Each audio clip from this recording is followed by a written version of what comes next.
I gave my age away a little while ago. I know you thought I was much, much younger. This body is starting to not work like it used to. We have an old house. Needs a lot of work. Need a lot of work when we moved in and said, oh, this doesn't need much. I find I can't spend 10 hours on a Saturday working on it. I find that it takes me a little longer to get up off of my knees when I've been working on something. I find myself making noises when I sit back down. I can still remember my aunt saying, that's a sign of old age, when you make a noise when you sit down. Ugh. Right? But that's just this tent. And I could get so focused on trying to keep this tent going. Now, hear me correctly. Our body, in another sense, is not a tent. It's a tabernacle. It's a holy dwelling place for the Lord.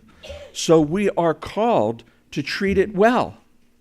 We are called to care for it. We are called not to sin against our own body.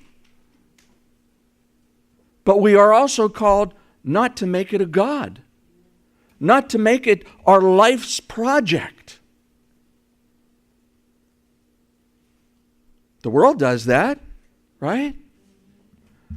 I'm always amazed when I watch TV. It seems especially late, early morning TV, and somebody's on there selling something or other, and man, their face is all up here, and they begin to look a little bit like the Joker from Batman.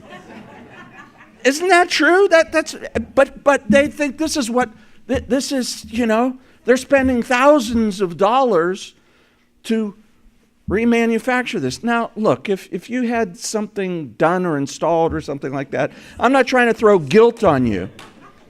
But what I'm trying to say is this. If you make this your God,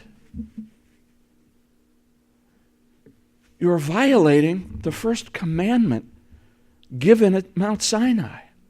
I am the Lord your God Almighty. Thou shalt have no other God before me. And boy, we can put a lot of other things of importance in there that we say is important, whether it is where we live, or the clothes that we wear, or the car that we drive, or how much money we have in the bank, or any other thing. We can set those up as gods and forget that no, Christ is risen. He has defeated death. So that we are risen too. And therefore, This is just a seed. This is just a seed. It'll get planted in the ground, and we will rise again, just as Christ has risen.